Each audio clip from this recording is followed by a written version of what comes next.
Então, o nosso tema hoje é bioquímica das enzimas, tá? E esse tema é um tema crítico para o conhecimento de bioquímica. Por quê? Porque as enzimas são moléculas fundamentais para o funcionamento dos processos metabólicos, dos processos bioquímicos.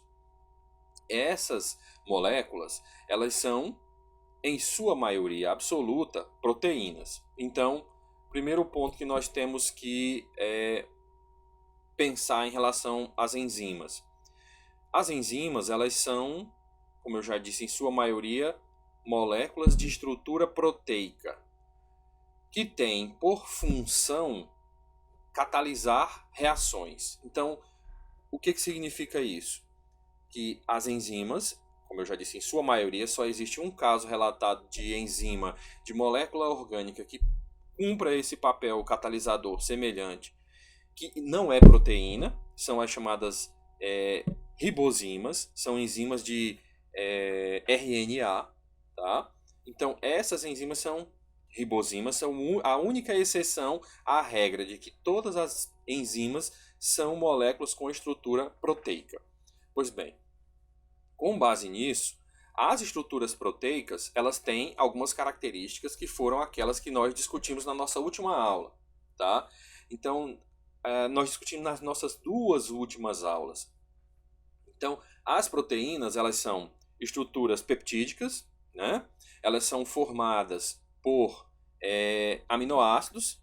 Esses aminoácidos se agrupam por meio de ligações peptídicas. Essas estruturas peptídicas se organizam em 4 níveis espaciais, tá? O nível primário, o nível secundário, o nível terciário e o nível quaternário, dependendo da enzima. Pois bem, todas essas propriedades que nós discutimos nas nossas últimas aulas estão valendo aqui para as enzimas, ou seja, tudo aquilo que a gente já sabe de proteína vale para a enzima. Ou seja, os comportamentos estruturais das proteínas são 100% válidos quando nós analisamos a função proteica chamada enzima. Então, quando eu comecei a explicar enzima ou proteína, o primeiro ponto foi: proteína tem função, dois pontos. Quase tudo dentro da célula é 100% mediado por proteína. E uma dessas funções que as proteínas exercem é a de enzimas. Então, as proteínas, elas podem ter função enzimática. E o que é a função enzimática? É uma função catalisadora.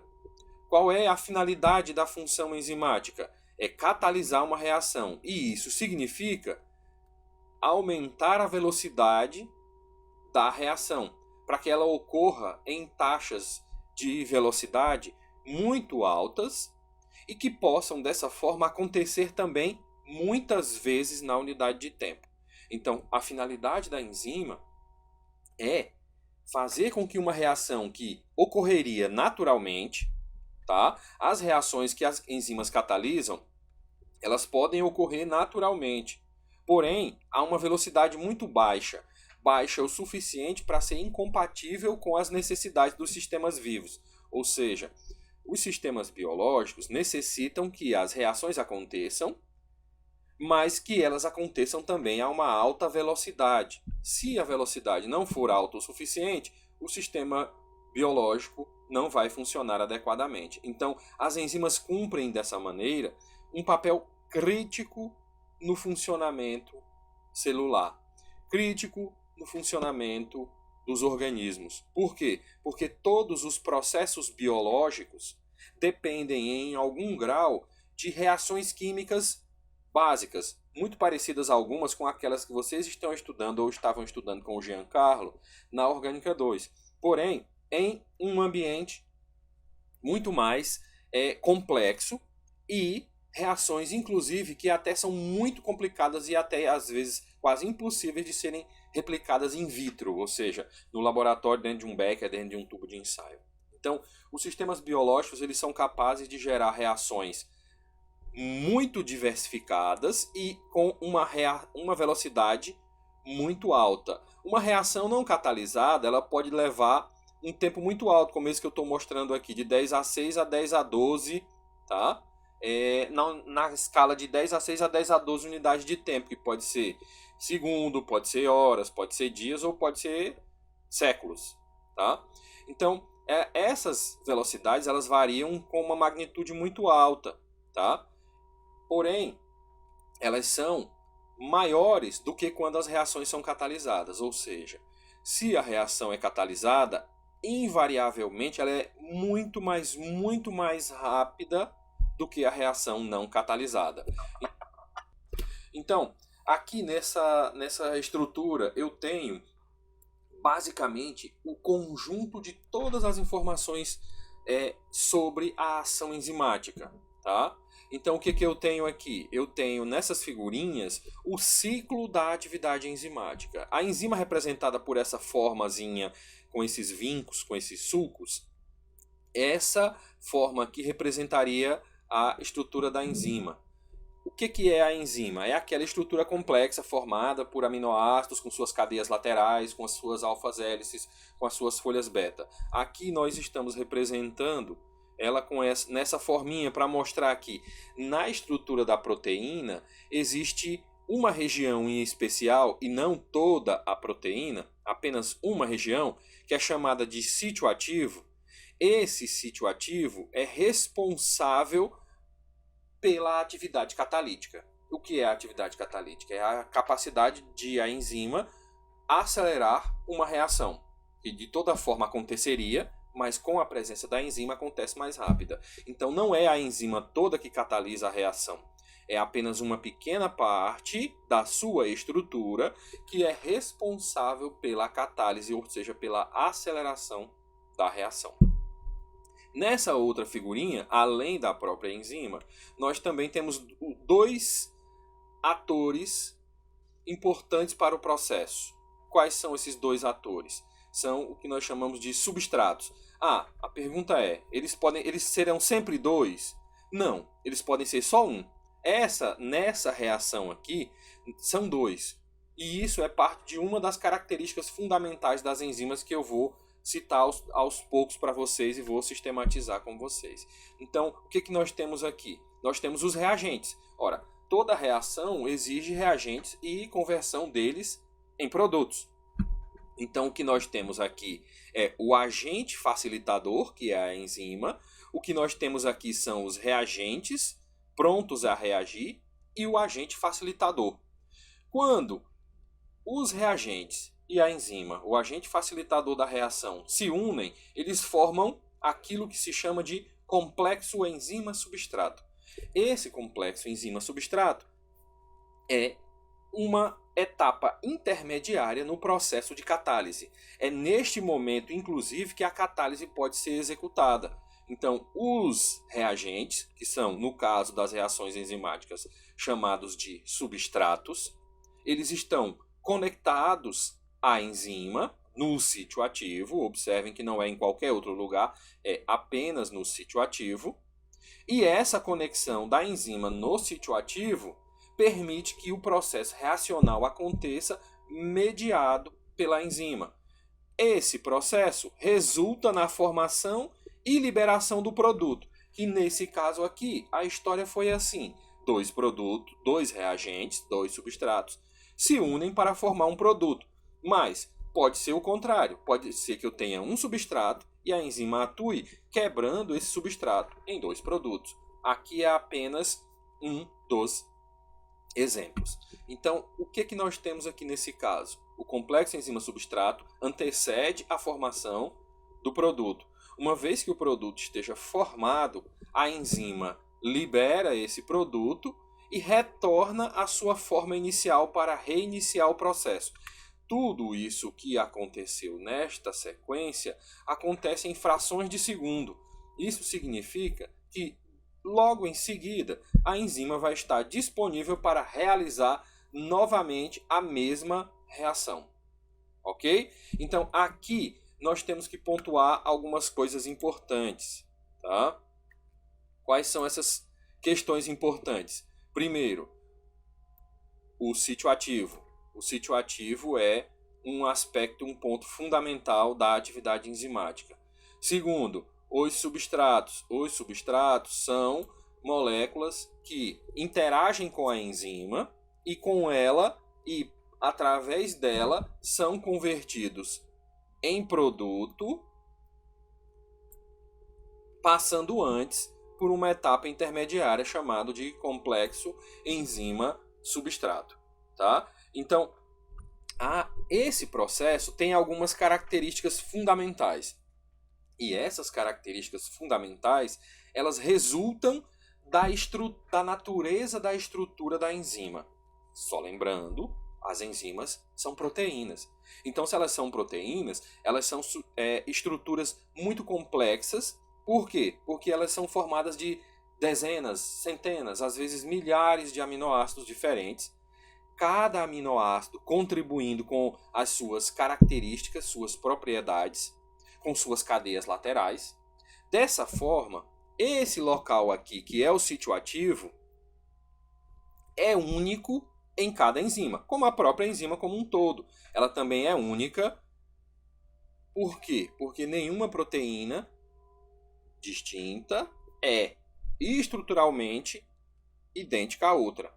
Então, duas proteínas do mesmo tipo são idênticas, porque elas são cópias da mesma estrutura que foi definida pelo DNA. Mas duas proteínas que foram geradas por genes diferentes não serão idênticas. Isso a gente já estabeleceu lá no estudo básico das proteínas. Isso se aplica e se estende à natureza do sítio ativo. Por quê? Porque o sítio ativo é especialmente desenhado para um conjunto muito restrito de substratos. E essa característica é chamada de seletividade. Tá? Essa característica é chamada de seletividade. O que é essa característica? É essa capacidade específica, muito específica, que a enzima tem de reconhecer um pequeno conjunto de substratos e não reconhecer um outro conjunto de substratos. Então, o que é um substrato? É a substância que é capaz de reagir com uma determinada enzima. Então, o substrato de uma enzima pode não ser o substrato de outra enzima. É o que é o mais comum. Então, esse processo é chamado de seletividade, que é a capacidade de identificar o substrato através da enzima. Então, a enzima tem essa capacidade de só se conectar ao seu substrato específico. Esse processo chama-se seletividade. E ele está dentro, a seletividade está dentro de uma outra característica maior das enzimas, chamada de especificidade.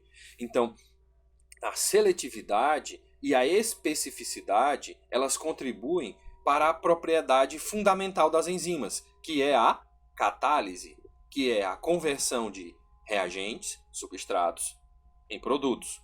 Então, esses dois aspectos são críticos para a capacidade catalítica da enzima. Por quê? Porque enzima não é só a substância, a molécula que catalisa uma reação. Ela é mais do que isso, ela é a molécula que catalisa uma reação a uma velocidade muito elevada. E é isso que faz dela uma molécula tão criticamente relevante para o funcionamento do metabolismo, para o funcionamento das células. Então, além de serem simples catalisadores, elas permitem também uma elevada taxa de formação. E isso depende de várias características, mas eu vou dar duas delas agora. Primeiro, a seletividade, que é essa capacidade de reconhecimento específico de um substrato. E a especificidade, que é uma característica maior, que tem a seletividade dentro dela e que está relacionada principalmente com a capacidade que cada enzima tem de realizar um tipo único de reação. Ou seja, cada enzima, esta enzima aqui, só realiza essa reação que eu estou representando. Se há a necessidade de produzir essa substância amarelinha aqui, através dessas duas aqui, azul e vermelha, tá? Então a enzima para isso é essa enzima aqui.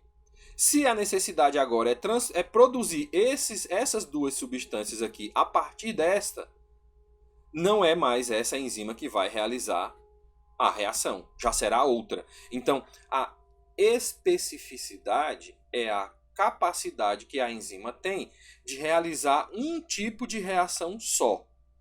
Mas para que isso aconteça, essa enzima tem que ser capaz de reconhecer de maneira específica os seus substratos. E isso é um processo chamado de seletividade. Então, essa é a característica básica. Nós temos aqui, atentem para esses atores do processo. Quais são os atores do processo? A própria enzima, que tem uma pequena parte, proporcionalmente uma pequena parte da sua estrutura, que é responsável de fato pela catálise. Não que o restante não seja importante, mas é importante para outros processos. Para a catálise propriamente dita, o sítio ativo é o local principal. Nesse sítio ativo se encaixam os substratos. Esses substratos formam um complexo e, por fim, a reação que deveria acontecer acontece, o produto é liberado e a enzima retoma isso aqui. Esse processo, como eu já disse, ocorre em frações de segundo. Bom, as enzimas, elas apresentam diferentes graus de seletividade, elas apresentam diferentes graus de velocidade, de sensibilidade. Nem todas as enzimas se comportam da mesma forma, mas existem algumas características que são fixas. E aquelas características que eu expliquei naquele slide anterior da figurinha, elas são comuns a todas as enzimas, tá? Então, as enzimas, elas têm um elevado grau de especificidade, e isso, que especificidade eu já defini, isso é crítico para a capacidade catalítica. Por quê? Porque a finalidade da enzima é acelerar a reação. Então, quanto mais específica é a enzima, mais rápida é a reação, porque ela só realiza uma. Então, ela está sempre superativa naquela atividade. Então, as reações enzimáticas raramente produzem subprodutos, ou seja, as reações enzimáticas costumam dar sempre o mesmo produto, tá? Então, uma reação química, vocês já viram lá com o Giancarlo, às vezes ela pode dar um determinado produto, ela pode dar determinado outro produto se algumas pequenas condições forem alteradas. Então, às vezes, o produto da reação só é 40% puro, 50% puro, 70% puro. Então, isso é o que se chama de subprodutos, que impurificam o produto principal. Nas reações enzimáticas, isso não costuma ser um problema, tá? Dado a extrema especificidade e seletividade das enzimas, tá? Outra característica fundamental, que aí nós vamos retomar aí aqueles princípios da química orgânica básica, é a estereoespecificidade. Então, tudo que nós estudamos lá no conteúdo de proteínas conduz a gente até aqui. Por quê? Porque a proteína ela é uma fita proteica, ela é uma cadeia linear, depois ela se enrola formando estruturas secundárias, essas estruturas secundárias se organizam formando estruturas terciárias e, em alguns casos, estruturas quaternárias. Porém, essas estruturas terciárias são tridimensionais e elas formam ambientes absolutamente tridimensionais, ou seja, não são uma estrutura chapada, como uma folha de papel. Então elas são estruturas espaciais. A melhor analogia para esse momento é o sítio ativo da enzima se aparentar com uma caverna. A caverna você tem as paredes laterais, você tem o piso, você tem o teto e você tem uma entrada. Então essa característica espacial conduz a gente a esse aspecto aqui chamado de estereoespecificidade. Isso significa que a enzima age em grupos funcionais específicos, catalisando reações de forma estereoespecífica, ou seja, formando somente um dos enantiômeros possíveis quando a molécula alvo, o substrato alvo, também é uma molécula com propriedades quirais, tá? Uma molécula com propriedades estereoquímicas de quiralidade. Então, ou de quiralidade ou de qualquer outra característica que se relacione com a estereoespecificidade, como estrutura Z ou E. Então, determinadas enzimas só atuam em ligações duplas do tipo Z, outras só atuam em ligações duplas do tipo E. Então, isso também é estereoespecificidade. Não apenas atuar no isômero D ou no isômero L. Tá? Então, isso também é estereoespecificidade. Ok? Então, são algumas características fundamentais das enzimas. A elevado grau de especificidade e elevada seletividade, ou seja, ela consegue identificar os seus substratos e gerar os seus produtos. As reações enzimáticas raramente produzem subprodutos, elas costumam dar sempre o mesmo produto, sempre na mesma velocidade, a não ser que os fatores ambientais se alterem e isso pode alterar a velocidade e, em alguns raros casos, também o produto. Essas condições são basicamente aquelas mesmas condições que eu citei para a desnaturação. Se vocês lembram, o pH e a temperatura são os dois principais fatores responsáveis pela desnaturação proteica. Só que aqui nós não estamos falando de desnaturação, porque desnaturação ela é uma perda total da função. pH e temperatura são condições que, quando variadas, podem alterar o comportamento da enzima. Ela pode ficar mais rápida, ela pode ficar mais lenta, ela pode, inclusive, gerar produtos que, em condições outras, ela não geraria. Então, temperatura e pH, que são duas variáveis críticas nos sistemas biológicos, elas afetam as propriedades de funcionamento, de catálise das enzimas. Meninos, na hora que vocês quiserem interromper, podem interromper, tá bom? Não precisa me esperar não, pode interromper, chamar ou mandar mensagem aí que eu escuto o aviso sonoro da mensagem e volto lá para verificar, tá bom? Bom, a reação enzimática ela ocorre em duas etapas. Minhas setinhas ficaram aqui meio tortinhas, mas não tem problema. Qual é a etapa? Foi aquilo que nós já vimos lá na figurinha. A enzima liga com substrato, que aí substrato ou substratos, vai depender da enzima, vai depender da reação. Elas formam o complexo enzima-substrato, depois o produto é formado e a enzima se desliga. Então, existem dois modelos básicos, tá? Para explicar o funcionamento dessas características aqui, para explicar a especificidade que nós vimos naquela figurinha. Porém, esse modelo aqui, ele é classicamente muito importante, mas hoje em dia ele já não é mais tão importante, válido. Por quê? Porque ele foi evoluído. Não, ele não foi eliminado, as suas características não foram eliminadas. O modelo chave-fechadura foi fundamental para entender o comportamento das enzimas, mas ele foi evoluído para um outro modelo que contempla as características do modelo chave-fechadura e adiciona outras que eram limitações do modelo chave-fechadura em explicar o comportamento da catálise enzimática.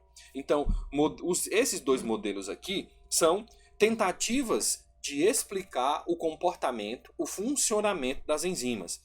O primeiro deles foi esse, o modelo chave-fechadura, e depois veio o modelo do encaixe induzido. Bom, segundo o modelo chave-fechadura, a enzima é uma estrutura onde o sítio ativo, que possui um sítio ativo e que tem complementariedade específica com o substrato. Pronto, simples assim, como uma chave e uma fechadura.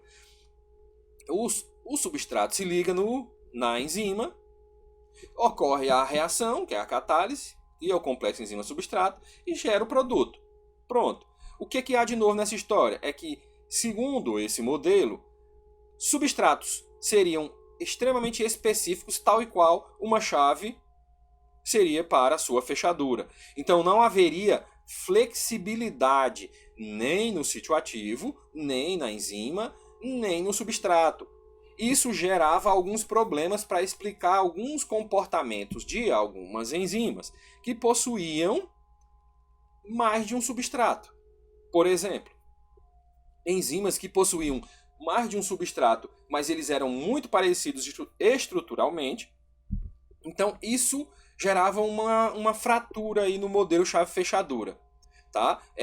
Esse modelo não era capaz de explicar esse tipo de comportamento. Então, a partir daí, nós temos o modelo do encaixe induzido. Porque o modelo do encaixe induzido permitiu um uma plasticidade, tá? Permitiu que as enzimas, como proteínas que são, tivessem uma propriedade plástica, de adaptação. Adaptação até um certo limite. Então, esse modelo prevê um sítio de ligação que não é totalmente pré-formado, que ele vai sendo montado a partir da aproximação do substrato específico. Então, o substrato específico induz modificações estruturais na proteína, e essas modificações estruturais induzidas pela aproximação do substrato específico da enzima, ou substratos, permite que o sítio ativo finalize a sua estruturação e consiga adaptar-se ao substrato, permitindo a catálise. Então, o que o modelo do encaixe induzido acrescentou ao modelo chave-fechadura foi plasticidade, foi pensar as proteínas não como uma fechadura rígida de metal, mas pensar na proteína como ela realmente é, uma estrutura que tem mobilidade, que ela tem plasticidade, ela consegue se adaptar movimentando aminoácidos para um lado, aminoácidos para o outro, sem perder a sua estrutura geral. Então, esse modelo do encaixe induzido é o principal modelo hoje aceito para explicar o comportamento das enzimas. Ok? Ok, meninos?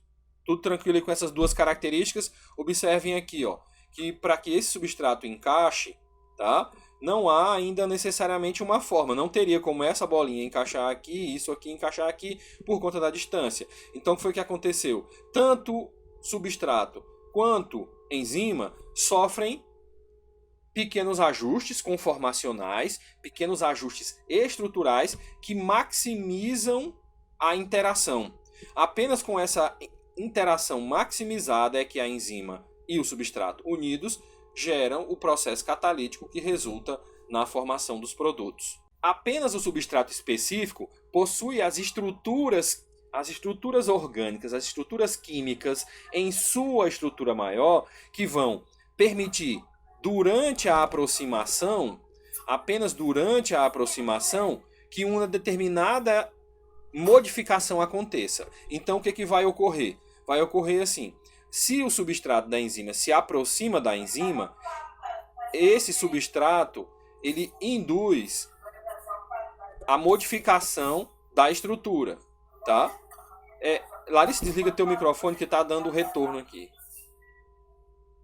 Pronto. Então, se a estrutura do substrato específico da enzima se aproxima dela, as partes, os grupos funcionais, as carbonilas, as hidroxilas, os grupamentos NH do substrato, que são únicos naquela molécula, vão induzir modificações, ajustes nos aminoácidos da enzima, e esse ajuste vai permitir que o substrato se ligue. Se a molécula que chega é outra que não seja o substrato da enzima, ela não possui aqueles grupos NH, OH, C-O na posição certa, na quantidade certa para induzir a modificação, a alteração adaptativa da enzima para acolher o substrato. Então, o modelo do encaixe induzido, ele é um modelo de atuação mútua. Tanto o substrato, ao se aproximar da enzima, sofre pequenas alterações, como ele induz na enzima as alterações. Por isso o modelo é chamado modelo do encaixe induzido. Cada grupo funcional, ele individualmente, ele não é o responsável pelo reconhecimento, mas o conjunto dos grupos funcionais de cada molécula faz com que cada molécula tenha um perfil único.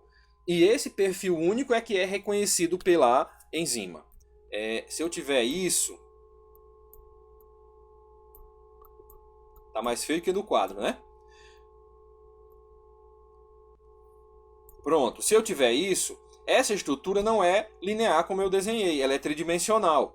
Então, isso significa que essa hidroxila ela pode estar para frente em relação ao monitor ou para trás. Então, e essa molécula é muito simples, tá? Quando uma molécula mais complexa do que essa, com anéis aromáticos, com grupamento samina, com carbonilas. Ela se organiza no espaço, ela se organiza de tal forma que ela acaba gerando uma estrutura tridimensional única. E é essa estrutura tridimensional única, que a gente vai chamar aqui de substrato, que se aproxima da enzima e induz nessa enzima as modificações adaptativas da enzima para receber o substrato e, por fim, gerar o processo catalítico. A diferença entre o modelo chave-fechadura e o modelo do encaixe induzido, né? Inclusive o porquê do nome encaixe induzido, porque o substrato acaba induzindo melhoria do seu encaixe pela aproximação do substrato da enzima, alterando a forma da enzima. E a grande característica o modelo chave-fechadura introduziu um aspecto fundamental para o entendimento do comportamento das enzimas, que foi a especificidade gerada pela seletividade, ou seja, a capacidade que a enzima tem de reconhecer o seu substrato. Porém, ele falhava em explicar certos comportamentos de certas enzimas. E o modelo chave-fechadura, que é um modelo mais adaptativo, ele consegue explicar isso. Essa outra figurinha é basicamente só a repetição do que eu já tinha mostrado, o modelo de chave-fechadura e o modelo do encaixe induzido. No modelo chave-fechadura, a enzima já está com o substrato pronto, com o sítio ativo pronto, só para o substrato encaixar.